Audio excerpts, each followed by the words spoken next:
Lebanon में ground operation शुरू करना इसराइल को महंगा पड़ रहा है। ज़मीनी लड़ाई में लगातार इसराइली सेना की हलाकत हो रही है, इसराइली सेना ज़ख्मी हो रहे हैं। अभी ताज़ा तरीन खबर ये सामने आई है कि 4 से ज़्यादा इसराइली सेना की हलाकत हो गई है और 20 से ज़्यादा शदीद ज़ख्मी हैं। लेबनान में हिजबुल्लाह ने अपनी आर्मी को मैदान से बाहर कर दिया है, हटा दिया है। अकेले इसराइली सेना वहाँ घूम रही है और कोशिश कर रही है हिजबुल्लाह के ठिकानों पर हमला करने की, उसको ढूंढने की। इस बीच हिजबुल्लाह की जो आर्मी है, हिजबुल्लाह के जो लड़ाके हैं, इजरायली सेना को जाल में फंसा रहे हैं और एक एक करके मार रहे हैं। इस वक्त एक ऐसी खबर सामने आई जब हिजबुल्लाह के लड़ाकों ने एक बिल्डिंग में इजरायली सेना को बुलाया। इजरायली सेना को ऐसा लगा कि हिजबुल्लाह का हेडक्वार्टर है, यहाँ हिजबुल्लाह के लड़ाके छुपे हुए हो सकते हैं। और जैसे हिजबुल्लाह के लड़ाके उस बिल्डिंग में जाते हैं, पूरी बिल्डिंग को उड़ा दिया जाता है और इस तरह 4 इजरायली सेना की हलाकत की फौरी तौर पर खबर सामने आ गई। 20 से ज़्यादा शदीद ज़ख्मी हैं और उनके बचने की भी खबर सामने नहीं आई है।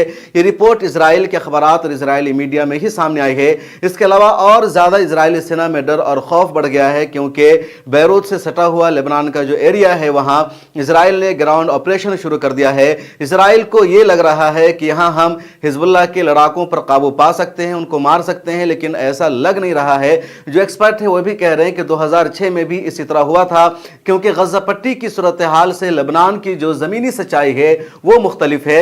यहाँ 25 से ज़्यादा गांव को इसराइल ने खाली करने का भी हुक्म दिया है, लेकिन गांव वालों ने खाली करने से इनकार कर दिया है। ज़्यादातर वो वहीं पर रह रहे हैं, पहाड़ी एरिया है। इसके अलावा हिजबुल्लाह ने मजबूत गढ़ बना रखी है। हिजबुल्लाह लेबनान की सियासत में एक्टिव है, समाजी तौर पर सरगर्म है और फिर 1 लाख से ज़्यादा हिजबुल्लाह के लड़ाके पाए जाते हैं। हिजबुल्लाह ने वहाँ भी गार बना रखा है, सुरंगें बना रखी है, लंबी चौड़ी खुदाई कर रखी है।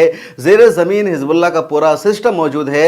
इसलिए 2006 में जिस तरह 33 रोज़ तक चलने वाली जंग में इसराइल को बहुत ज़्यादा नुकसान उठाना पड़ा था, परेशानियों का सामना करना पड़ा था और आखिरकार इसराइल को हार माननी पड़ी थी। या इसी तरह 2000 में इसराइल को हार मानना पड़ा था और इसराइल को अपनी सेना के साथ बाहर निकलना पड़ा था।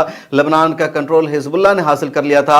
उसी तरह इस मरतबा भी लग रहा है। यही वजह है कि इसराइल की तरफ से बार बार सफाई दी जा रही है। अमेरिका भी सफाई पेश कर रहा है कि लेबनान में इसराइल का जो ग्राउंड ऑपरेशन है, इसराइल की जो ज़मीनी लड़ाई है वो महदूद है, पहले की तरह नहीं है, चंद इलाकों तक महदूद है और जल्द ही महीनों में नहीं बल्कि हफ्तों और दिनों में इजरायली सेना वापस लौट आएगी। उसके अलावा ये भी कहा जा रहा है कि सिर्फ दिन दिन तक इसराइल की कार्रवाई मौजूद रहेगी, क्योंकि खुद इसराइल की सेना में डर है, खौफ है। इधर नॉर्थ इसराइल का जो एरिया है वहाँ लगातार लेबनान की तरफ से हमला जारी है, रॉकेट लॉन्च किए जा रहे हैं। अभी ताज़ा तरीन कुदस न्यूज़ नेटवर्क की खबर ये सामने आई है कि 50 से ज़्यादा सुबह में रॉकेट लॉन्च किया है लेबनान से हिजबुल्लाह ने। पूरे तिल अबीब में कोहराम बच गया। रात ईरान ने हमला करके हंगामा और कोहराम मचा दिया था। सुबह को लेबनान से हिजबुल्लाह ने हंगामा कर दिया और हर तरफ अफरा तफरी है। उसके अलावा मोसाद का जो हेडक्वार्टर है उस पर भी हमला किया है। CNN की एक रिपोर्ट सामने आई है जिसने और दुनिया में हंगामा बर्पा कर दिया है कि इसराइल ने मोसाद का हेडक्वार्टर शहरी इलाके में बना रखा है, एक ऐसा एरिया जहां सिविलियंस है, जहां आबादी रहती है, जहां आम शहरी रहते हैं, वहां इसराइल ने मोसाद का हेडक्वार्टर बना रखा है। यह साफ बता रहा है कि इसराइल को डर है, खौफ है हिजबुल्लाह के हमले का, हमास के हमले का, ईरान के हमले का। और इसी डर और खौफ की वजह से इजराइल ने मोसाद के हेडक्वार्टर सिविलियंस के दरमियान में बना रखा था कि अगर सिविलियंस पर हमला कोई न करेगा, क्योंकि कोई भी हमला करता है तो हेडक्वार्टर पर हमला करता है, सिविलियंस पर हमला नहीं करता है। और अगर हमला हुआ तो सिविलियंस के आड़ में, शहरियों के आड़ में वो बच सके, वो अपने आप को महफूज कर सके। तो CNN की रिपोर्ट सामने आई है और पूरी दुनिया तनकीद कर रही है इसराइल पर कि जब इसराइल को पता है कि मोसाद पर हमला होगा, मोसाद पूरी दुनिया के लिए मुजरिम है, पूरी दुनिया में बड़े बड़े लोगों का मोसाद ने कत्ल किया है, फिर उसने आम लोगों की जिंदगी को खतरे में क्यों डाल रखा है, आम इसराइलियों के बीच में उसने अपना हेडक्वार्टर क्यों बना रखा है। इसकी वजह से आम लोगों की जिंदगी खतरे में है, आम लोगों की जिंदगी रिस्क पर है और जिम्मेदार इसके लिए इसराइल। और यही वजह है कि जब लेबनान से हिजबुल्लाह ने भी रॉकेट लॉन्च किया, मिसाइल दागा और वो मोसाद के हेडक्वार्टर तक पहुंच गया, तो इस पर दुनिया में और ज्यादा हंगामा बर्पा हो गया है। इसराइल की तनकीद की जा रही है।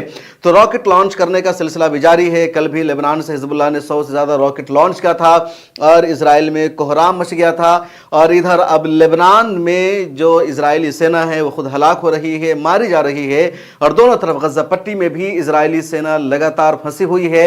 इधर लेबनान में भी इजरायली सेना फंसी हुई है, और जो ग्राउंड ऑपरेशन है, जो ज़मीनी लड़ाई है, उसमें ना तो गज़ा पट्टी में इजरायली सेना कामयाब हो सकी है, ना लेबनान में कामयाब होती दिख रही है। दोनों जगह हमेशा से हार का सामना करना पड़ा है। इजराइल के पास बस इतनी कुव्वत है कि वो एयर स्ट्राइक के जरिए आम लोगों को मारने का काम करता है। जहाज में, ड्रोन में, तैयारे में इजराइल बम भरता है जो अमेरिका से उसे मिलता है, और जाकर के किसी बिल्डिंग पर, किसी कैंप पर अमेरिका गिराने का काम करता है। ग्राउंड ऑपरेशन में, जमीनी लड़ाई में जो इजरायली आर्मी है वो दुनिया की बुज़दिल आर्मी साबित हो चुकी है। खुद गज़ा पट्टी में 5000 से ज्यादा उसकी सेना मारी जा चुकी है, 10,000 से ज्यादा शदीद जख्मी है, और जमीनी लड़ाई लड़ने को इजरायली सेना जल्दी से तैयार नहीं होती है। इस वीडियो में इतना ही। कमेंट सेक्शन में अपनी राय जरूर लिखें, फिर मुलाकात होगी।